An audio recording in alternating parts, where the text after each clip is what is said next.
Let's move on to Liverpool. Cam, we'll come to you. What do you make of Liverpool's transfer window so far? I was excited when the transfer market opened. You have all the rumors that start during the season, at the start of the summer. Oh, we're Adi, gonna have this. We're Cam, gonna have the one sec. war chest. We're gonna have the Cam, one 200 sec. million. I was gonna say, I- Adi, let's listen to this. Cam, is there a club better than Liverpool at tricking the fans and getting them excited? There is no club better than There isn't, is there? being linked to Bellingham. false rumors than Liverpool. Like some of them, like You know please. what? I think ever since Klopp come in, we've got a lot tighter with the rumors, but I think that made journalists really hang on to every rumor that comes up. So Bellingham, for example, right? That was what, a 2 year saga, and I think most Liverpool fans knew that we're not getting Bellingham. But then, we get Liverpool journalists who go, we're gonna have a 200 million, 250 million war chest to go in. Listen. This is Agent gonna Hendo. be All I read is Agent Hendo, bro. Agent All I Hendo. read is Agent Hendo. Exactly. But then you get to the summer and you know that's all gone out the window. I was very pleased with McAllister coming in. Szoboszlai coming in. I thought those are two good signings, stable signings. What we needed in midfield, we needed to inject new life into that midfield, because I mean the season before when we were going for the quadruple, and then to fall short by a point for the Premier League, losing to Madrid again. I think mentally it got to the players. I think mentally got to the players, because I think we saw that midfield come back to life again by the end of the season for that final run. I know we didn't make top four, but we were very close. So I don't think the midfield was a massive problem, but we did need new life to it.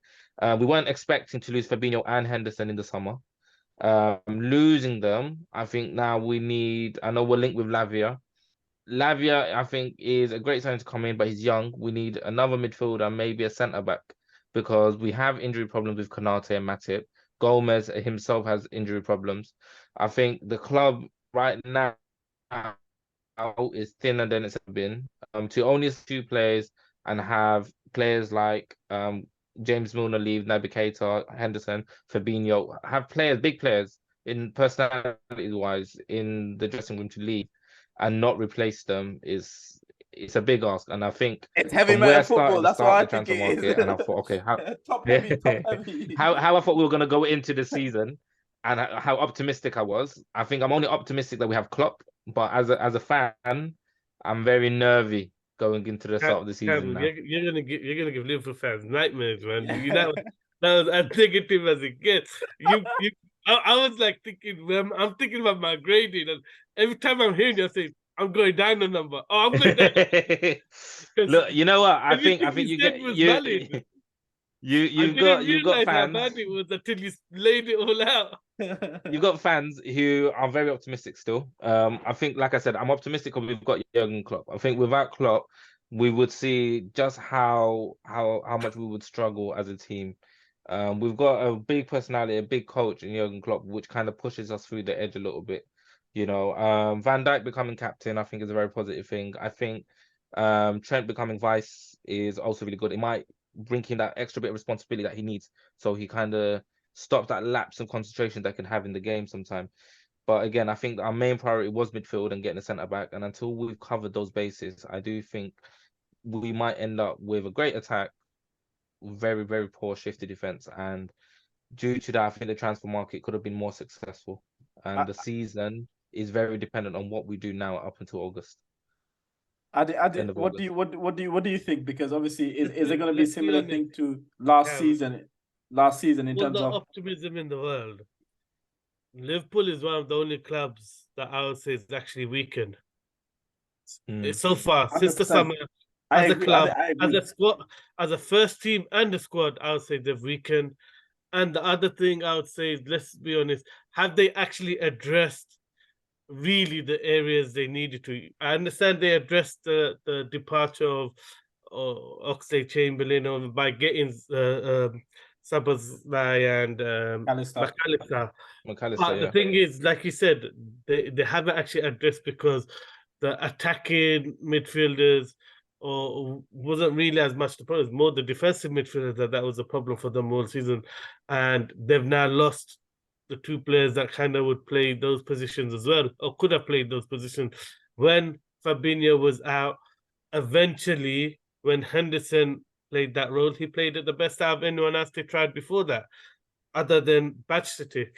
And I understand they're going to rely on youngsters, but that doesn't fill you with confidence if you're going to have to rely on Bajcetic and Jones as like regular first, because you're going to get inconsistency issues with them. So I think they're the one team that I worry about, because they haven't really addressed their issues, which is CDM and centre back. I mean, Yeah.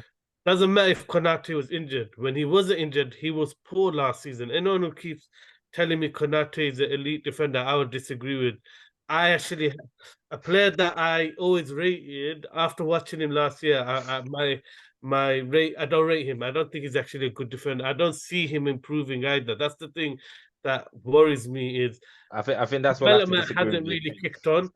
I thought he looked better in his first season than he did last season. That's a worry for me.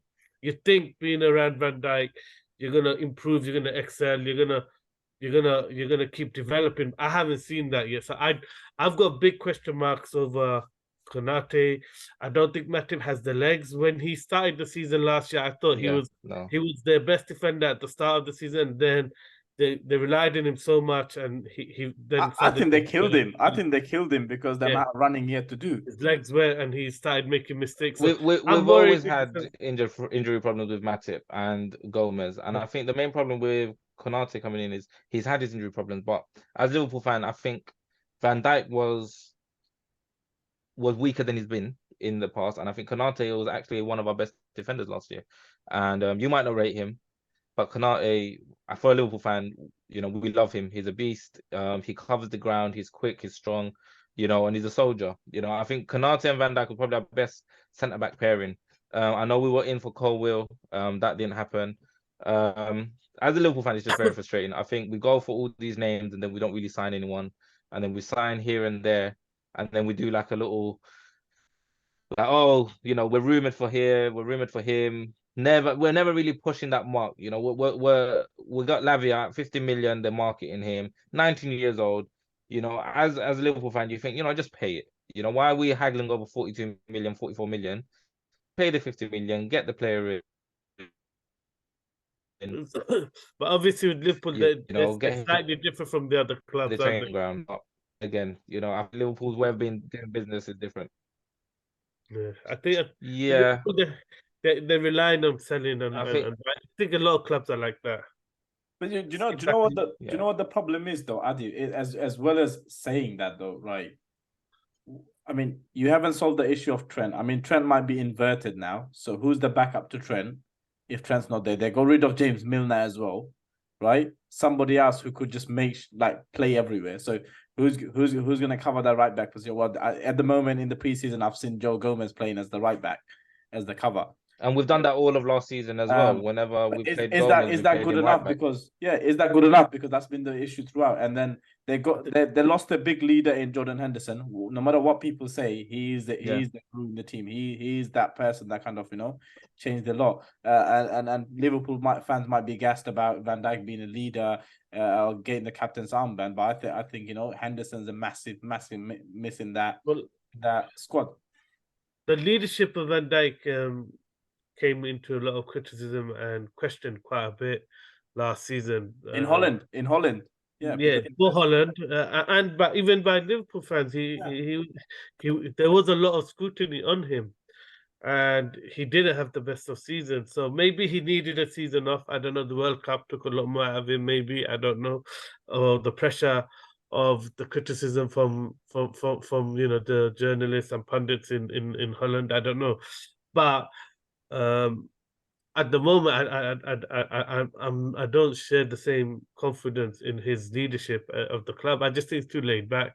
Personally, he's an excellent guy when you know, when you're in pressure games and you need a calm head. But when you need someone setting the standard for most of the season, he's the leader you want in big games. But it's you win and lose a season against the minnows, the smaller teams.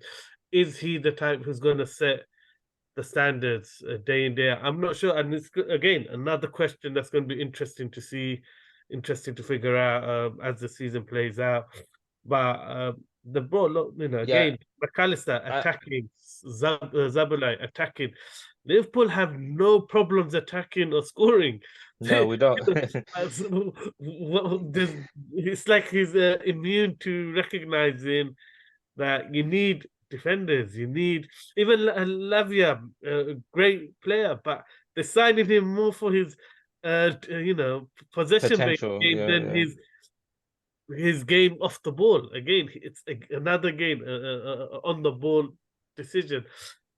I think they're not addressing their issues, and I have a feeling the run that they made to get to fifth spot and nearly get to the Champions League might cover up the real issues at the club. It's again, I think as a Liverpool fan, we know that those issues were there. Even with that late run, changing Trent into an inverted right back to center defensive mid, it's not the long-term plan. I can't believe that that's a long-term plan. I think the frustrations that all Liverpool fans have had with Klopp maybe is not calling out FSG, the owners, more in times like this, because we've gone since we won the Champions League and since we won the Premier League, we've never kind of capitalized on winning trophies and gone and strengthened our squad.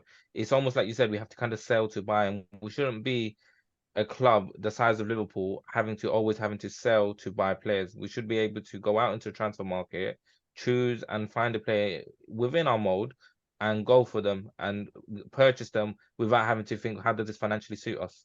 Cam, do you know the funny thing is, we've been calling this out for like the last 2-3 years, even before doing the videos, because me and Adib have been saying the great thing about what City do is when they're strong, they're always replenishing the squad. They're always adding that one or two to make them better.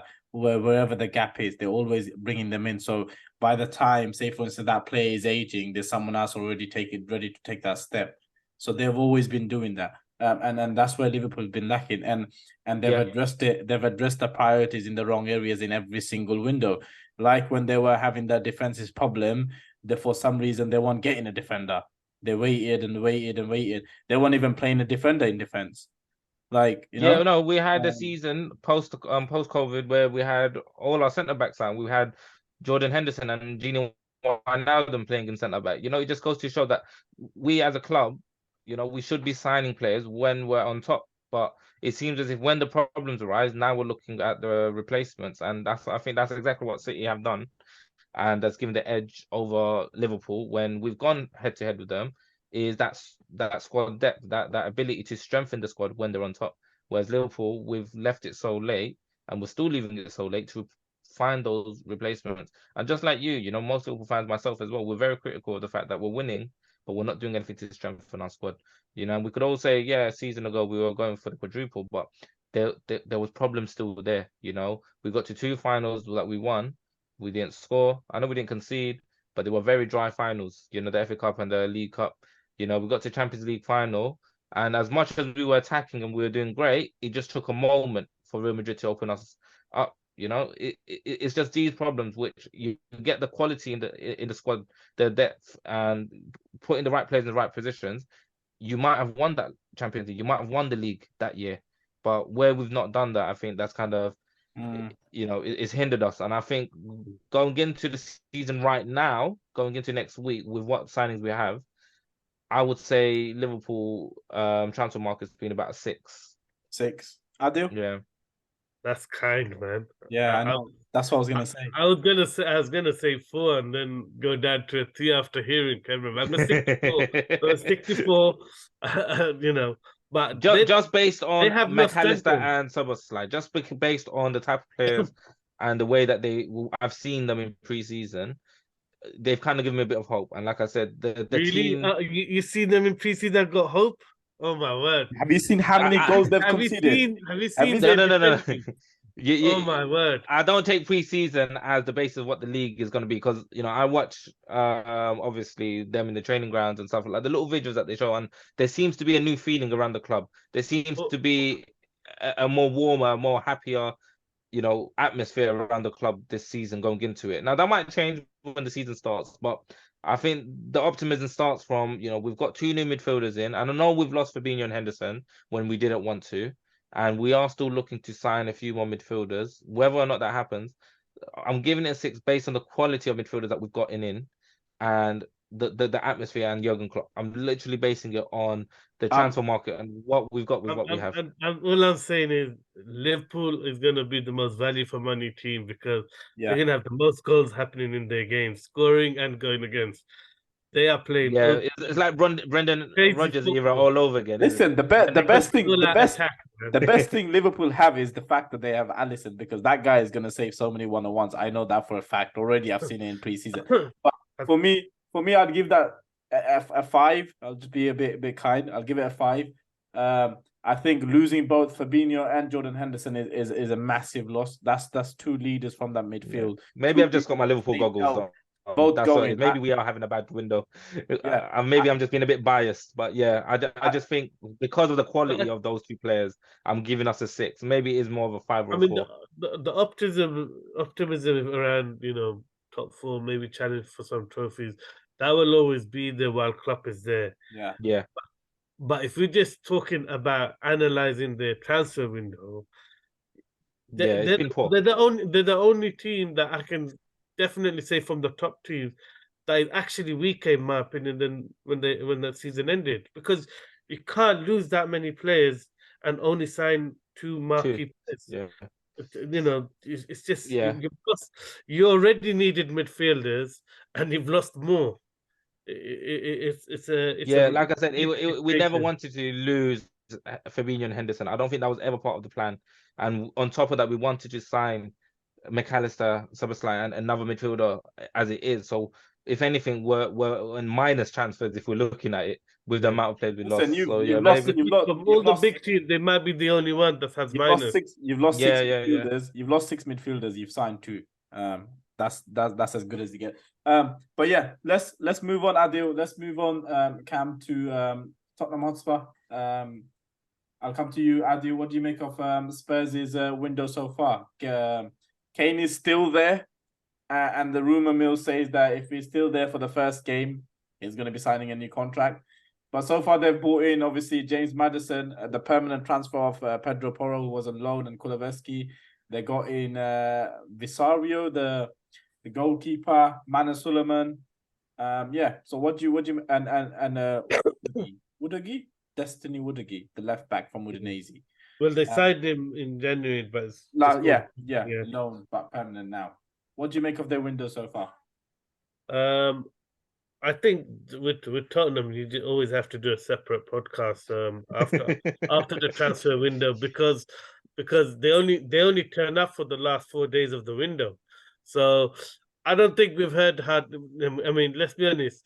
We could grade whatever grade report is a waste of time because they're going to have loads of coming and goings in the last week of the transfer. The transfer window only opens for them in the last week. Listen, all he needs is Kane. All he needs is Kane to leave, and that transfer rating that we're going to give to go down. I do like the players they're going for. Postecoglou clearly knows talent. I mean, Van de Ven is the fastest defender in the Bundesliga. He's huge. He likes playing that from the back. So can be a bit clumsy in the tackle, but again, he's tackling the right areas. They haven't got the players in though, but you can tell if they get Van de Ven, if they get the players they're linked with, tells you they know what they're doing a bit more than previous seasons. I was about to say last year Spurs were rated as they had the best transfer window, wasn't it? Yeah, they were by all the pundits. All the pundits, the best transfer window. Richarlison, R9. They were. Let me guess. Fight for the league. Was it all the ex-England internationals? Anyone and everyone was tipping them to have the best window. And I think I've got that same feeling around this window again. I think I wonder how much they were paid in royalties and favors for saying that. I think they've got Maddison in, which obviously I think Leicester were looking to offload him. They knew they would get big money for him. I do think it's very similar to last year. I think they're signing players you could say the right players, but will it work for Spurs? Spurs will always be Spurs. You know, how much will they actually do? I think their best signing is the manager, Postecoglou. Yeah. He just really does say the right things. They're going for the right players, but it's too early to say. You can tell that they're going to do so much in the last few days. Whether they actually get them in or not, it's the real question. But I'm not.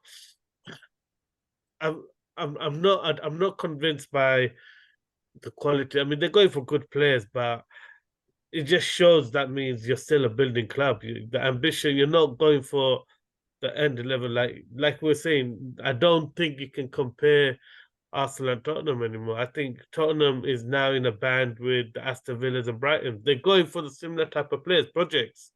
They're not going for the ready-made players who are already at elite level. They're going every position is a project, and as good as Madison is, he's not a guy who's going to win you anything. He couldn't even carry Leicester to stay out of the relegation zone. He choked. He messed up. He choked on key penalties at key moments.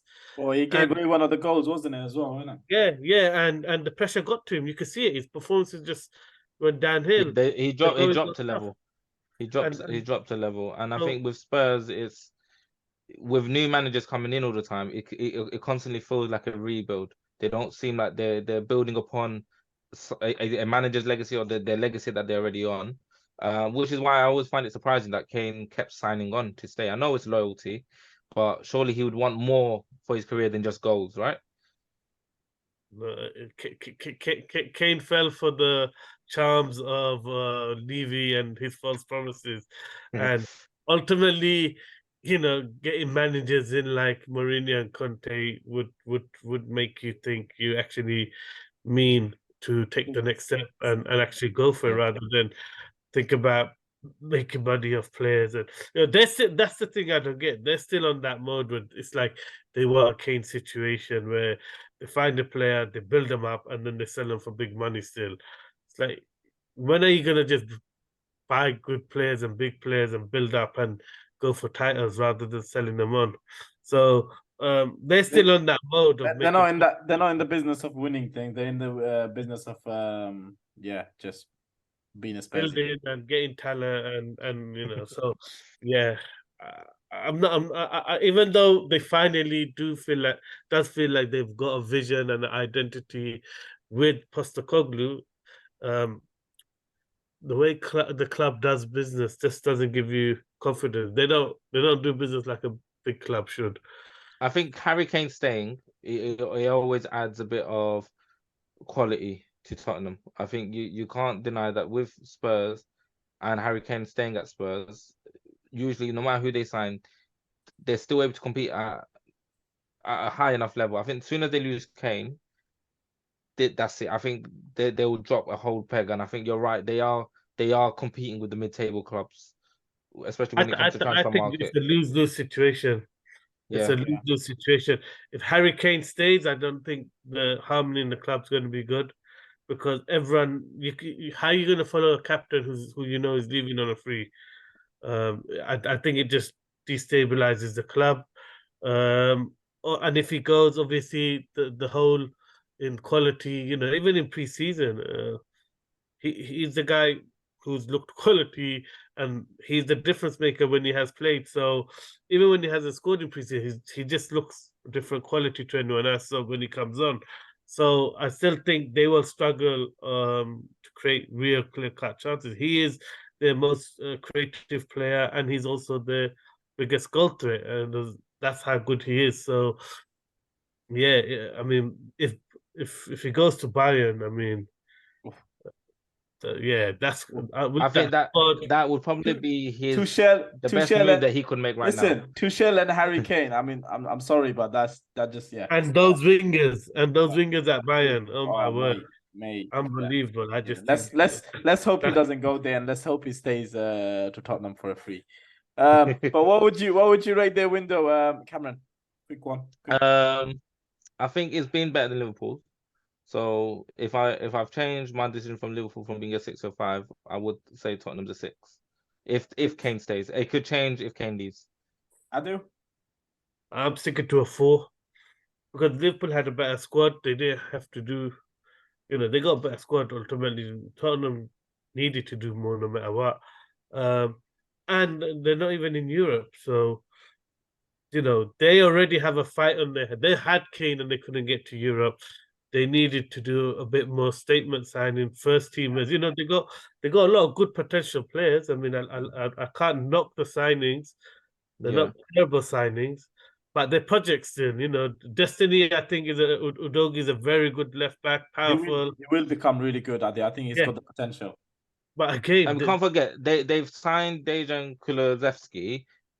The loan spell ended. They've signed him, and we saw for Spurs that he was electric. He was a very good signing for them. He added a different quality to that Spurs team. He's not really a new signing, is he? I mean, all you did was you just paid it now, but it was 18-month loan deal. You pay after it. He's no longer a new signing for me. I just officially, he's now your player. He's not, but he's not adding a new impetus to the team. I mean, I would be training with him for 18 months. I would give it a 5. And I think that might also go down even more if Harry Kane goes. Yeah, that's what I'm saying. It all depends on Kane. 4 because I'm saying Harry Kane is leaving. I'm saying he's leaving. There's no way they're gonna reject money. They can't afford to. And they can't afford to lose him for a free. No, definitely not. Definitely not. I hope he stays and goes on a free. That'll be really good for them. Yeah, for everyone else. Straight to Arsenal. Sorry.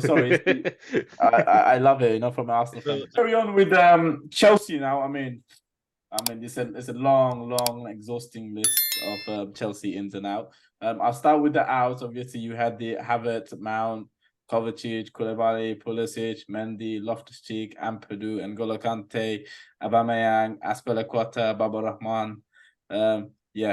Quite Fofana.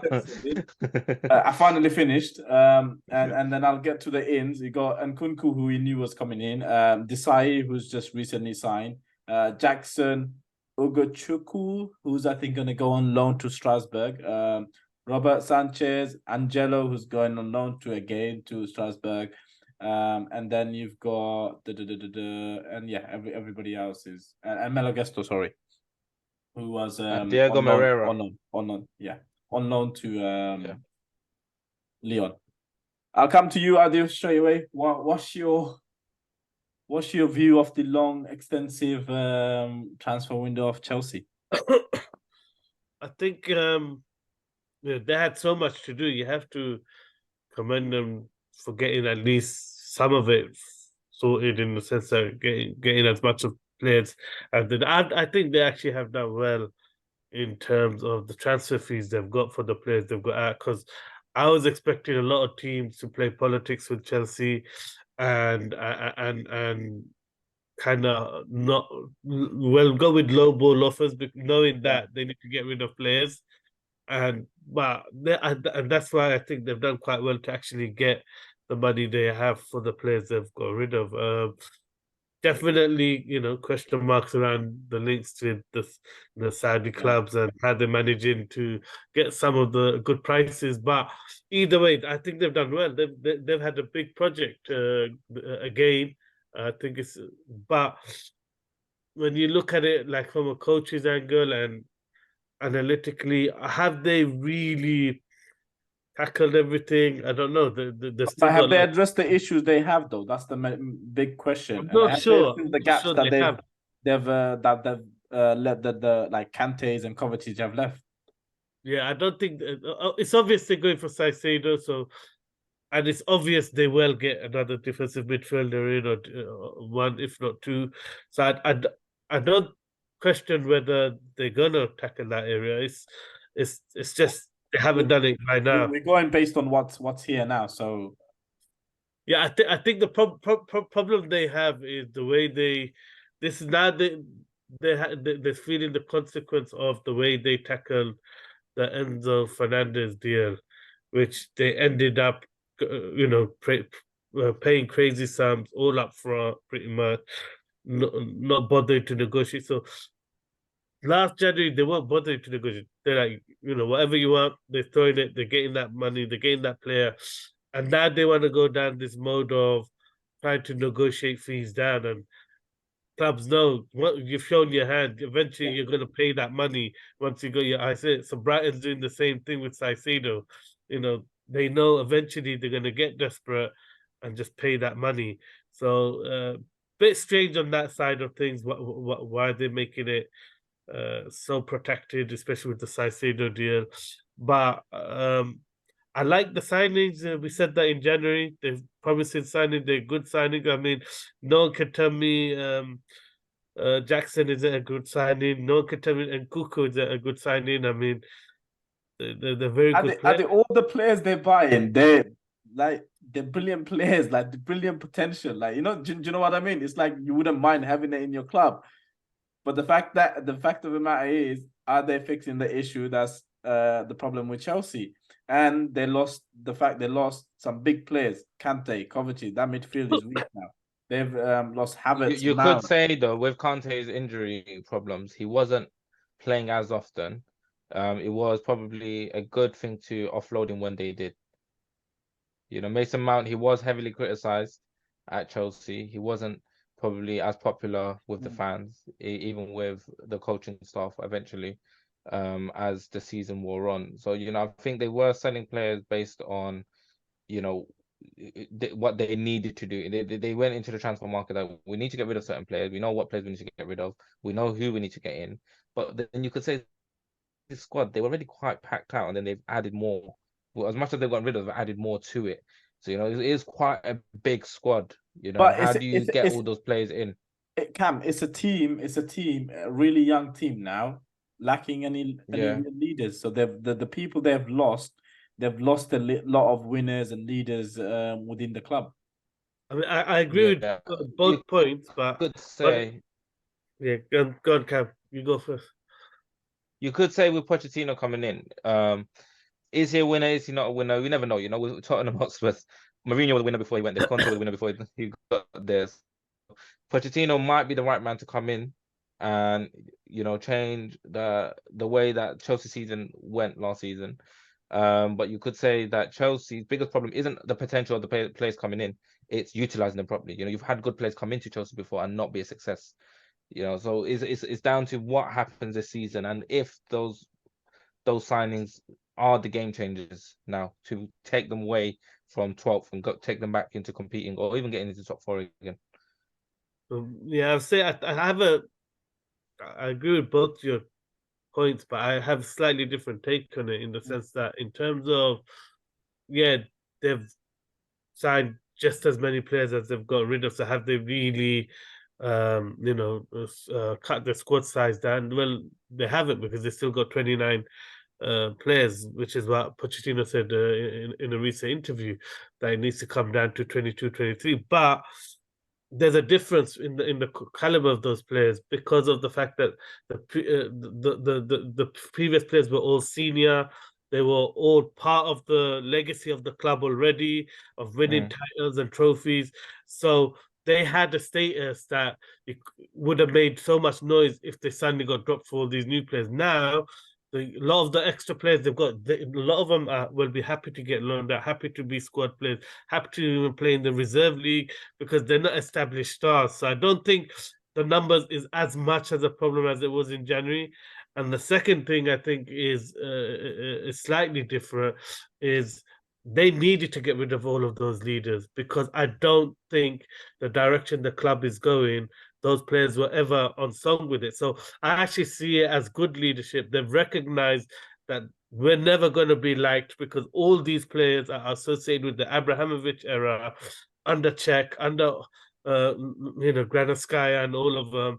And we're not going to be able to get rid of that. So let's just get rid of the whole load of them and keep the ones who will adapt, who are happy to change. And you look at it, Thiago Silva has already shown he was supportive of the new regime. Reece James has already shown that. I think they've gotten rid of all those leaders because they had to. They would have continued to be it's a bad apple in a clash, isn't it? Yeah, Yeah, I don't it think could it's be bad that at all. toxic. It's a regime change, isn't it? Yeah, It's it a could be chance. that toxicity within the changing room that they had to get rid of more than the caliber of players. You could be completely Yes, correct in that. yeah, I don't think the players were bad apples or they're toxic players. It's just the fact that they had it so good under a different regime. They're Yeah, gonna compare. You're gonna compare no matter what. And unfortunately, if you don't like, if you think the previous regime, the comparison is in favor of the previous regime, it's gonna affect the way you see things. It's going to affect your yeah, lens because it's not as good as it was. So I think they had to do what what they needed. It's the right thing to do, but it doesn't also answer the problem that they have of a lack of leadership at the club. I don't think Reece James and Thiago Silva can cover that. No. But they have got the right manager in for the project. This is very much the type of situation Pochettino thrives in. When he has yeah. done well at club, it's been with a young, hungry team that wants to press and wants to listen and wants a leader, wants someone to guide them. So they've got the right manager in. They're actually doing the right things. But there's no way it ain't gonna have an impact on the next season. It's such a long-term game that they're playing. Yeah. I just don't think it's realistic to expect a short-term success. I think Chelsea fans would love short-term success. I think Chelsea fans are spoiled in the sense that they've always had managers come in, and almost when the manager hasn't been successful, even over a few months, they've been sacked. I think the regime has changed in that sense, and I think Chelsea fans now have to adapt to a new regime. Maybe be a bit more patient with the managers that come in, which And they've that's an not had excellent to do point. before. You You can know, they've sell not had to players. do that before. You can sell players, but you can't sell fans, can you? You No, can't exactly. you can't sell the fans to another club. So can they actually change the culture amongst the fan base? That's are they going to give the patience for a long-term project, which is clearly what the new program and the new leadership style is. Again, it's going to be interesting as long as the fans change their mindset. Yeah, Yeah, I think they have to be accepting of the change. I think you're right. I think it is a project, and it'd be unrealistic to think that Chelsea will go from where they were last year and competing on all fronts this year. I think it will take patience. It will take time. It might be another Tottenham Hotspurs project when Poch was there, where maybe give it a season or two, and then we might see the best of Chelsea again. But yeah, I think if they do get Caicedo in, when you've got someone like Enzo Fernandez and is it Enzo Fernandez? Yeah, Yep. Enzo Fernandez Fernandez, and and Caicedo. You know, they're two of the best kind of ball players in the league, you could say. You know, not the best, but one of the best yeah, up there. young ones. So, so if you do have those two type of caliber of players in that central midfield, I think it does take them to another place, another dynamic completely. But is it enough, considering the fact that the amount of money they spent? Is it enough to just maybe just compete for European space? Should I mean that's my next question.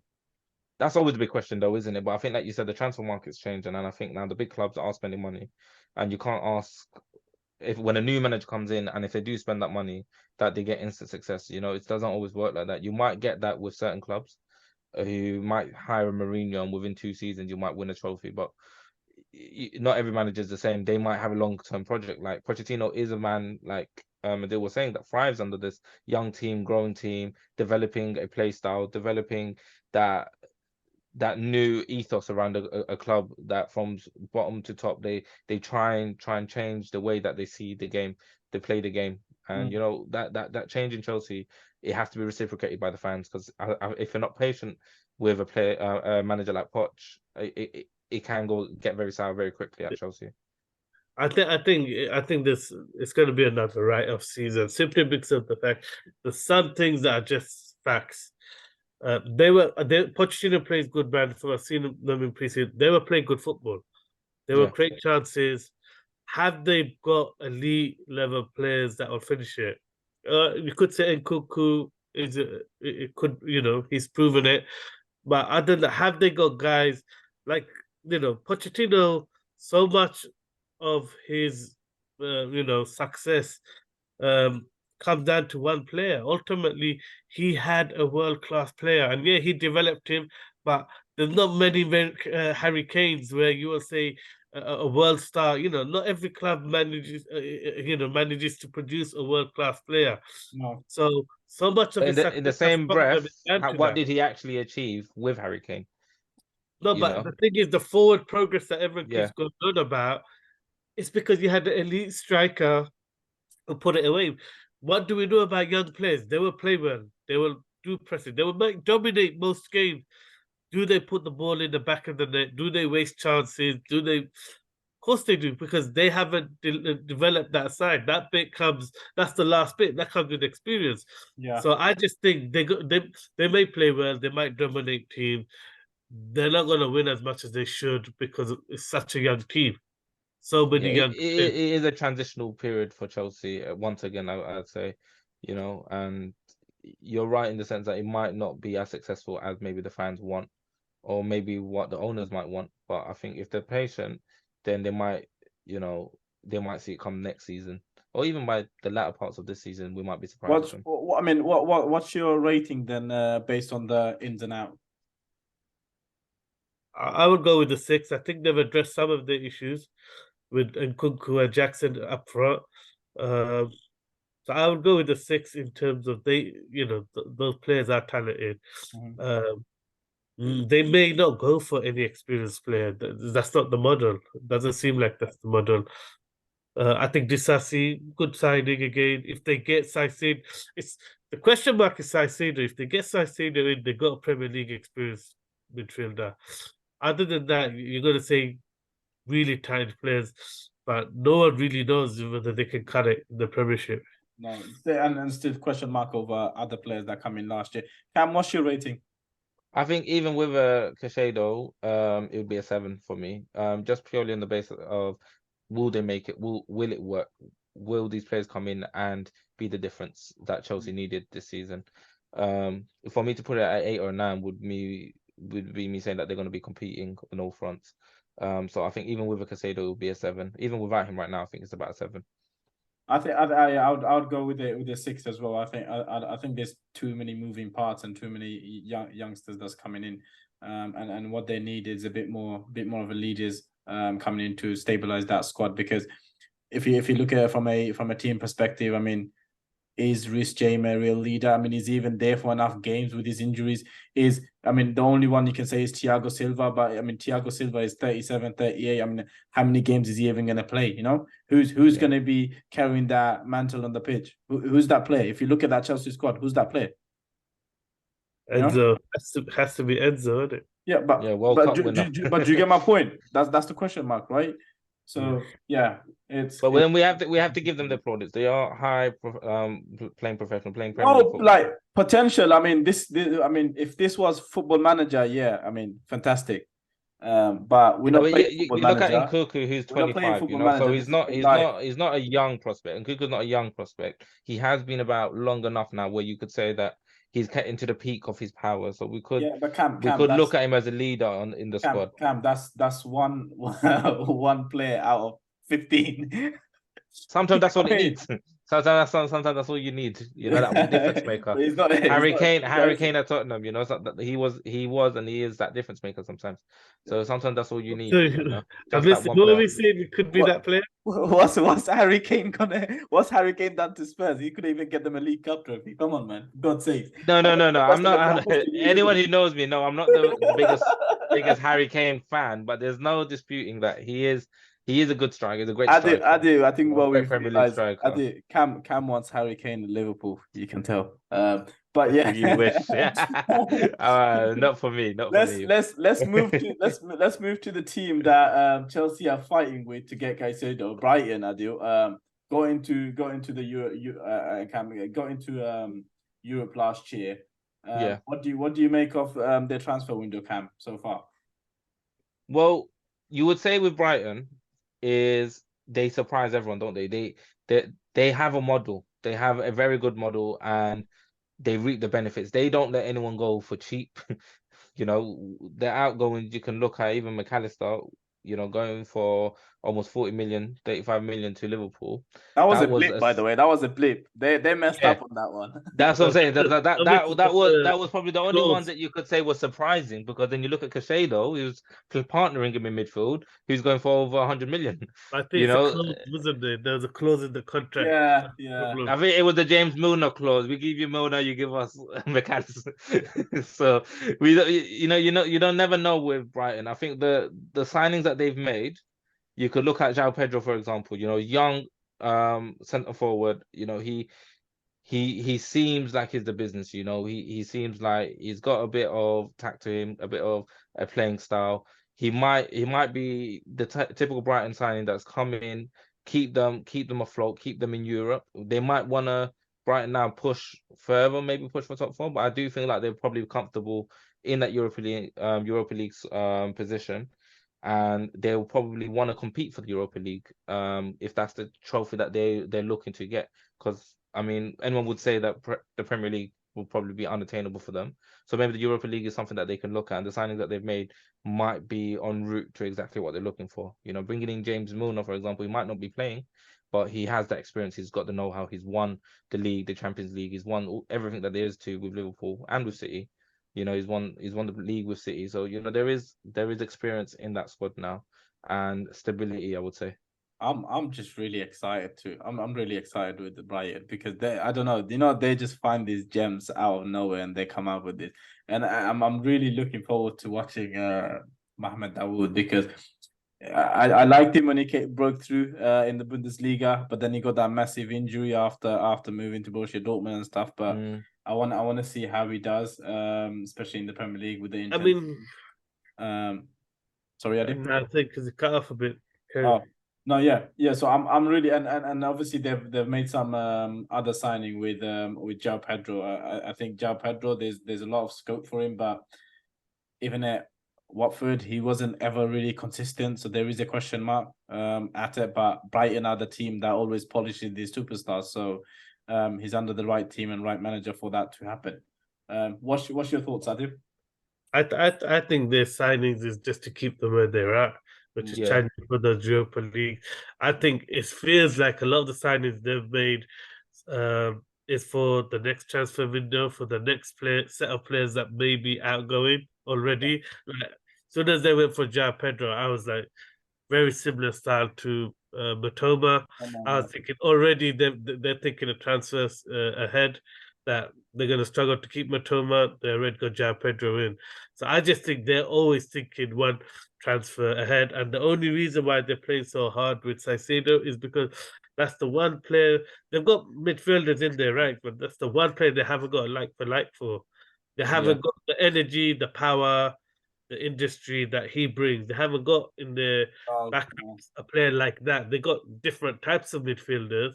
And I think that's why they're hoping to maybe cover it with Milner and cover it through experience rather than get a like for like in that position. But everywhere else, you just always feel like they're buying players for the next transfer window, and they're just so smart with them. I mean, I'm looking forward to seeing Adingra. He looks an absolute signing. He really done well in the Belgian league last season. I got a feeling he's going to be their breakout star when they do. And I like that youngster they got, Ayari. I hope he gets to play now. Last season he was really getting rave reviews. So a bit like you, Hassan, excited to see the new gems that come out of there. But even this transfer window just feels like they're buying players so that the next ones are being sold. But you can't fault it, because that is their model. Because the way they bring players in and stuff and replace them, that is their model. Because I'm sure they'll just find someone from the academy to. But it'll make it harder for them to keep a manager like De Zerbi, who is slightly more ambitious than just keeping the status quo. So, but again, it would be too soon for them to gamble and go. Try and go to that next day, like a bit like Leicester maybe try to get Patson Daka and all these expensive signings, and then they flop to get signed. I do like the steady approach Brighton are doing. I think it's probably better. They're not deluding themselves into thinking they're a bigger club than they are. They're not jumping the gun. Breakout season. Yeah, I think that's what I was alluding to with their model. You never quite know with Brighton, do you? Like they seem to buy players thinking about, all right, what can we make from them come next summer or come even January, you know, like they do seem to have just this model that they want to get players, progress them, and then sell them on. And they know their place. They're not their place. I don't think they're quite ready to start pushing for the top four. If they are ambitious enough to start thinking where can we build on from here. I think they are just trying to stay afloat, stay in that Europa League position, and then maybe build on from there after a few more seasons. So I think it is more leveled, and they are being more calculated than, like you're saying, like a Leicester who won the league 1 year and then had such a drop off. We're only talking about them in this section because of De Zerbi. I don't think there's any. It's not. If Graham Potter was here, we wouldn't be talking about it because they would have been mid-table. But it's the ambition and the style that De Zerbi is bringing in. Even the players, you look at that, he fits that. You know, played on the half turn. I mean, now plays on the half turn the whole game. So they're picking like for like players that fit his system specifically, and they're getting all these unknown gems that you know, people know you know, will end up being good, and they are known to the best scouts and the researchers that are talented players. And the main reason why they smash it is because of the loan system. They loan out their players to clubs and develop them better than anyone else. And I think everyone's gonna have their eye on Brighton just because of how they turned up last season. Just how good they were. It's the football, isn't it? It's the football. It's like you would just how good they were. They were just so good at doing what they're doing. You know, it's almost as if people underrated them for so long, even throughout the season. No matter how well they were performing, they were constantly underrated. So I think they are gonna have eyes on them this season. Come to end with rating.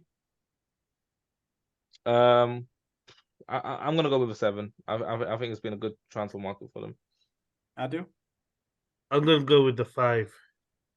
Again, I like it, but I think it's for the next set of players that are leaving rather than really ambitious. Like, you know, they probably haven't replaced Colwell enough. I mean, I know they got the ego, who's similar, left-footed, powerful, but I thought Colwell was a really strong player for Brighton last year. Yeah, it was sensational. So I would say 5. I don't think they've improved. They've just stayed where they were, or slightly less stronger. I'm going with the 6. It would be better if they managed to get Colwell in and if they keep Caicedo, but I reckon Caicedo is gonna go, and even without him, I'd still give it a 6. Because there's not enough done, and I think Colwell is going to be a big miss in the left hand. Because I haven't seen him much. It'll be interesting to see how he adapts, but yeah, it's not going to be probably the same quality as someone like Colwell. So 6 for me. Let's move to another one, exciting one probably. We're battling for Europe. Aston Villa. Cam, what do you make of Aston Villa signing Moussa Diaby, Pau Torres, and Tielemans on a free? What do you make of their window? Villa, I feel like they're gonna surprise us, but in a good way. I think, you know, when Emery came in, he kind of transformed them. He whatever Steven Gerrard left behind, those players they came back with a passion, with a drive. We saw a very different side to Aston Villa, and I think I don't think they've lost anyone of value, you would say, which kind of makes them any weaker. And then bringing in someone like Moussa Diaby and Yuri Tielemans, I think that can only add quality, right? So yeah, I would say it's been probably a good window so far for them. If they are looking for anyone else, it can only really improve them. I think Villa under Emery will be a very good squad, and I think they're just going to surprise us. I think it feels as good as last year. I think they will be as good as last year. It just feels like he's just strengthening in some areas that he's probably feels that it's lacking. Adi, what's your point of view? I mean, seems like very exciting transfers, and obviously Diego Carlos, who missed last season fully, will be back. I know it's not a new signing, but he missed the whole season because of the injury. New Perry maybe a bit more solid at the back as well. I think I was surprised when the chief executive left. Was it Pulisic? and then they replaced him with Monchi. So that's already straight away you've got the biggest transfer guru, talent spotter in the whole of Europe. He's statistically rated as the best in the whole of Europe. So that was already a big statement to get Monchi in. And then I just think the signings they've made has just proven that they now see themselves as an elite club. They're slightly ahead of Brighton. I would say even in terms of their mindset, they feel like, for me, they see themselves as bigger than even Tottenham now, because they are going for end level players. I mean, no one can tell me, Arsenal. So many clubs were interested in Tielemans. Yeah, They got the Yeah, deal sure. done. Pau Torres, so many top 4 teams interested in him. They got the deal done. They are going for the top. They're going for the best players. And I kid you not, my personal opinion, I think one of the transfer of the whole best transfers, I think we're gonna say, is Musa Diaby. yeah. Him a lot for Leverkusen, and this guy has nothing but end product. He is one of the. And he's He's gonna. blistering. I have a feeling he has the potential to be one of those Salah type of signings where people will be shocked at the quality of this guy. His end product. I'm just talking about assists, goals, the chances he creates.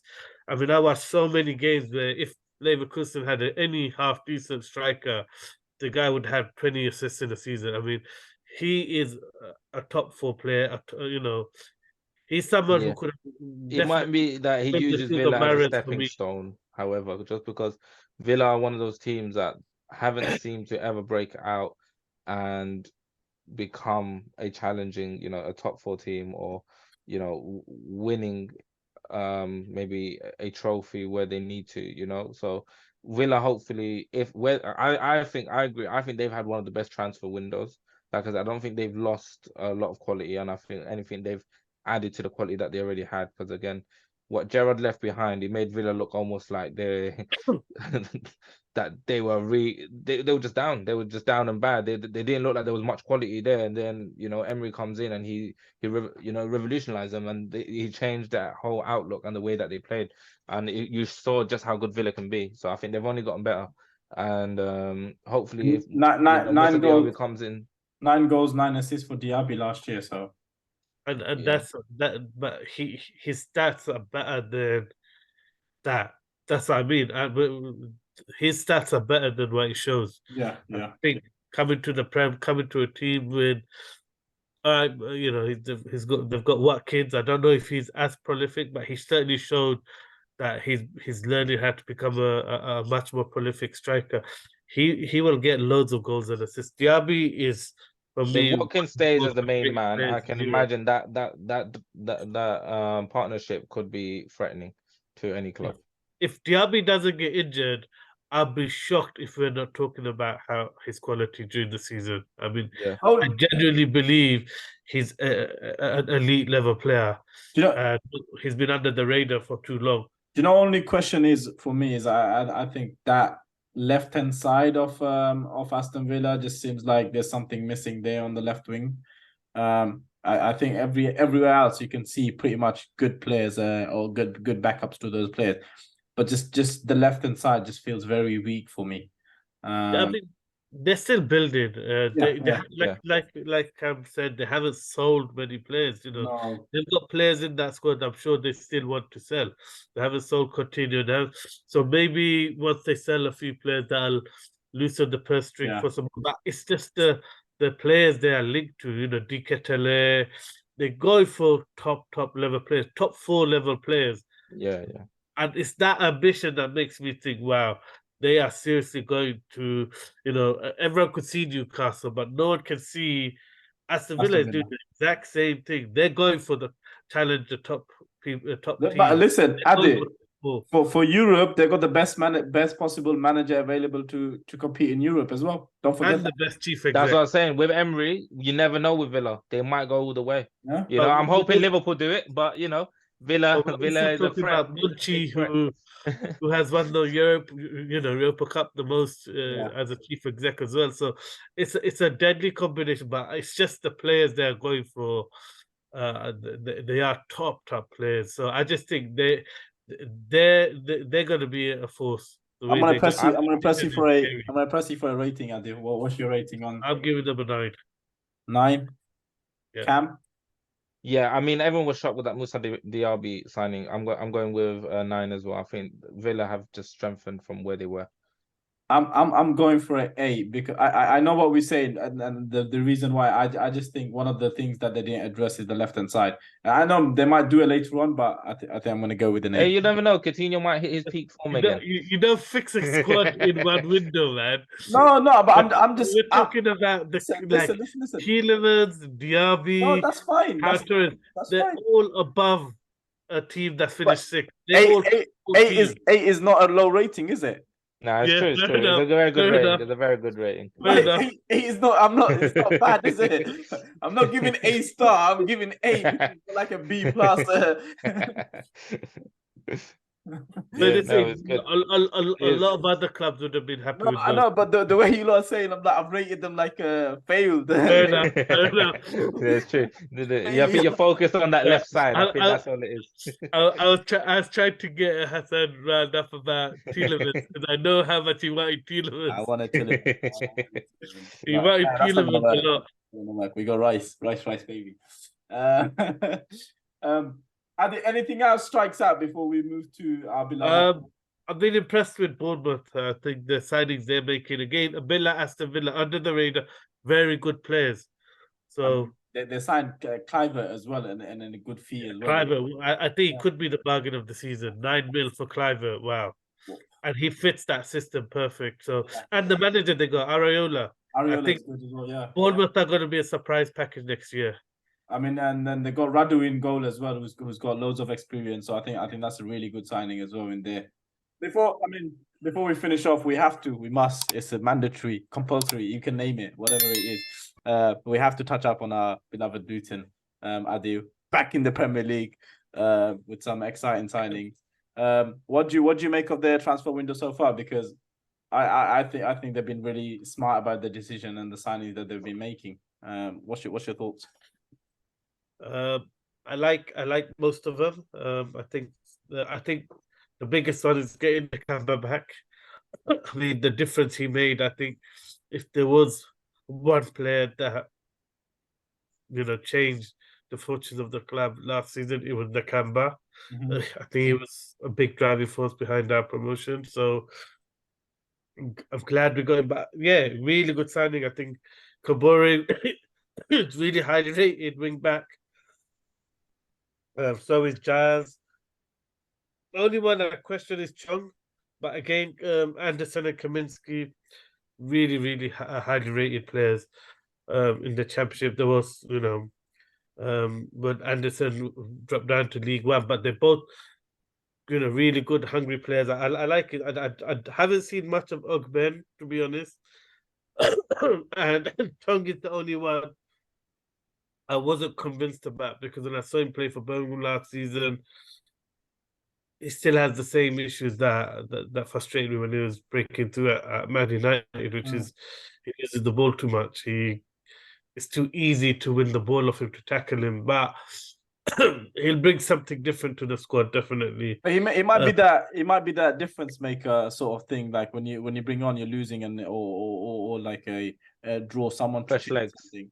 Maybe that's what it is. Or if the game becomes stretched, yeah, exactly. And also, I think it's a long-term thing that they're doing with all these signings, because even if we were to go down, these players will be good enough to hopefully bring us back up, because they're really good championship level players.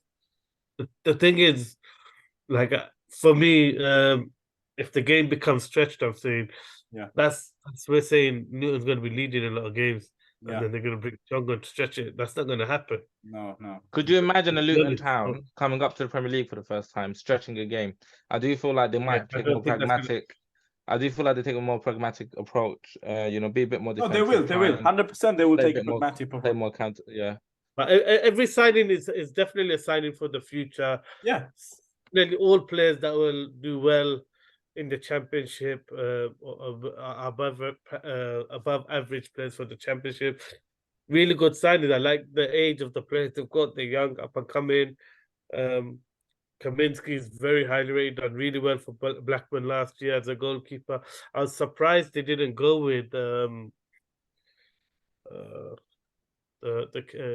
keeper for the forgot his name, American keeper from last season Oh, on loan. Hobart, yeah. Yeah, Hobart. Yeah, I'm surprised they didn't go for him. He was shocked too, but it just shows that gives me a bit of confidence. It just shows that Edwards has got a ruthless side to him as well, where he'll make the right decisions. We're in good hands. I mean, Yeah. all those signings, they all got bags of potential, and Cabo is definitely an upgrade. I'm excited because I know people might not be excited because we're not spending thousands and millions of pounds, but this is a team that they're slowly building. It's all about building for the future, not now.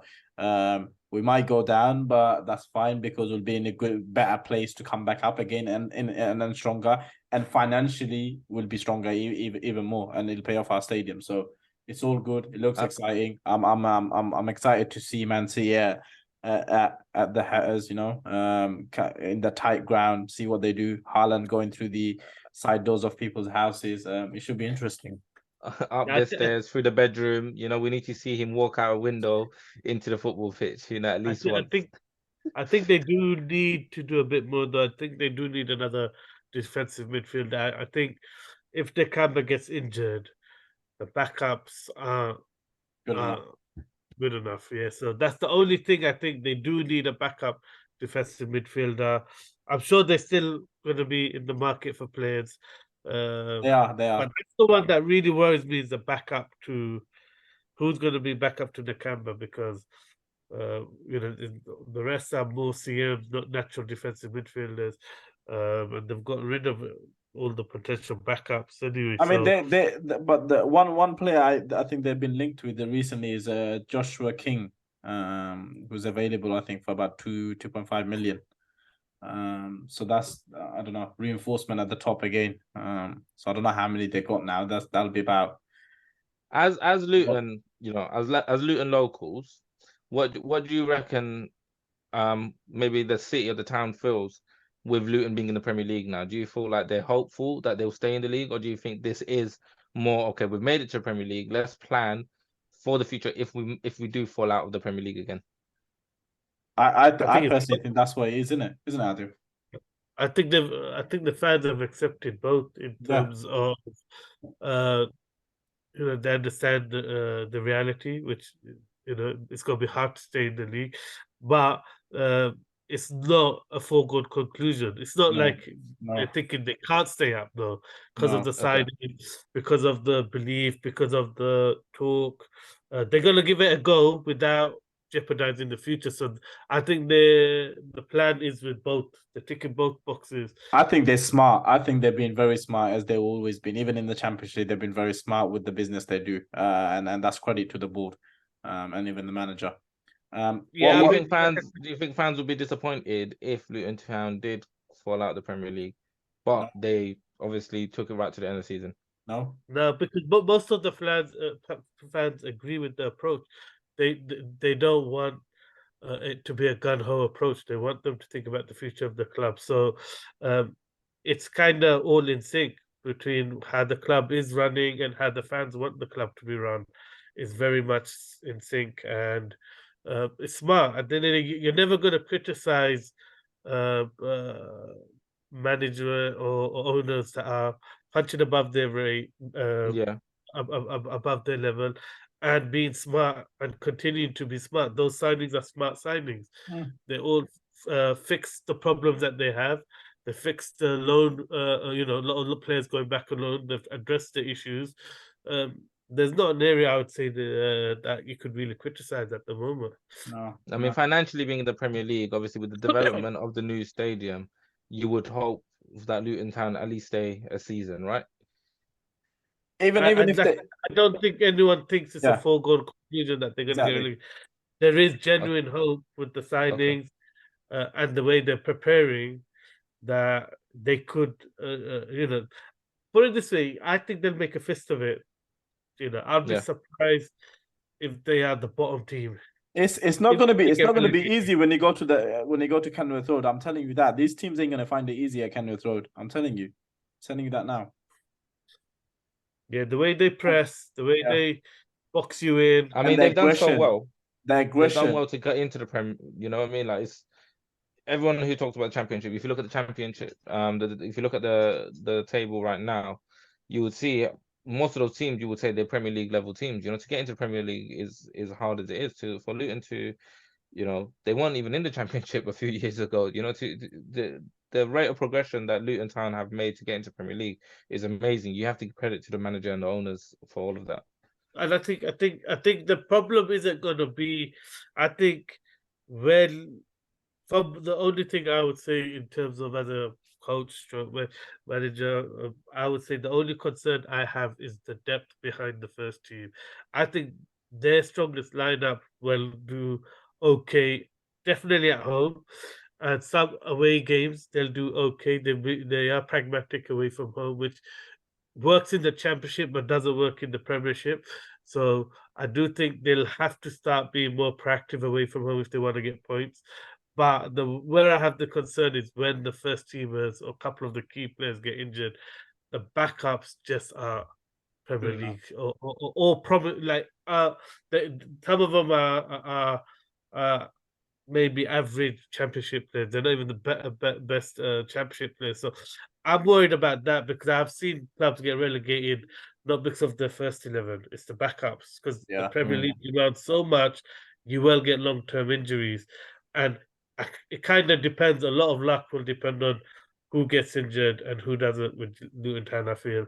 But Also, they'll definitely make a fist of it. Also, I think might be, I don't know, it's a bit problem with the quality because whether we have enough quality to do enough damage up front. I think that's what might come down. I think conceding goals might not be that big of an issue, but whether we can score enough, maybe at home, that's going to be what it's going to come down to.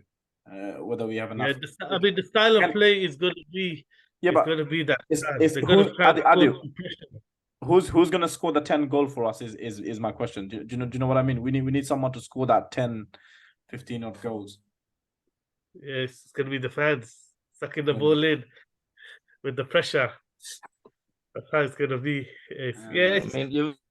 I mean, Brighton's first game of the season, is it? It's not gonna be an easy. It's not gonna be an easy matchup. No, definitely not. But like I said, they are not planning for relegation. They're planning to stay up. Everything I've heard, I've seen, no one is underestimating it, but no one is also defeated already. You know, they are going to go for it. And it's the genuine belief. We need 10 wins at Kenilworth. We're staying up. Yeah, home advantage. That's all we need, right? 10 wins. Come on. What's your rating? No, 10 wins will get you 30 points, and you just need 2 wins away. It'll be good, and we'll get a couple of draws somewhere down the line. What's your rating of the window, Adil, so far? Because for me, I would give it a 9. I would say 9. Wow. Yeah, I'd give it a 7. I just think it's bare minimum. It's what they had to do, is what they've done. I think the Kamba makes it a 7. It would have been a 6 if they didn't get the Kamba. I think the Kamba is that big a signing for Luton for what he means to the club already. But they've replaced what they've got. I do think it needs a few more additions. Just the numbers worry me. I don't think they have enough numbers at the moment. I don't think the backups are ready. So that's the only thing that makes it stick to a 7. But I do like the signings. Giles is the Wolves player. Is a good player. Ryan Giles, left back. Good player. So I think that all the signings I'm happy with. Yeah, I'm very happy with Cam. Yeah, I think it's always difficult when you're coming up from the Championship as it is. You know, you might not have that infrastructure. I'll go with an 8. I think Luton Town, obviously, they mean business. They are looking long term, so they have bought young players. So yeah, I think it's a good window overall. Thanks. Anything strikes out to you, Cam, from the rest of the teams? No. I think when we're looking at the club that we've looked at, I think obviously Luton Town coming up was a big major talking factor. So yeah, I mean we'll just have to see as weeks go on. You know, transfer window's still open, So this time next week we'll know what's going on in the world of football. I did one for you. I don't even know if I'm going to mention because it might draw out to be very long. Everton. Everton.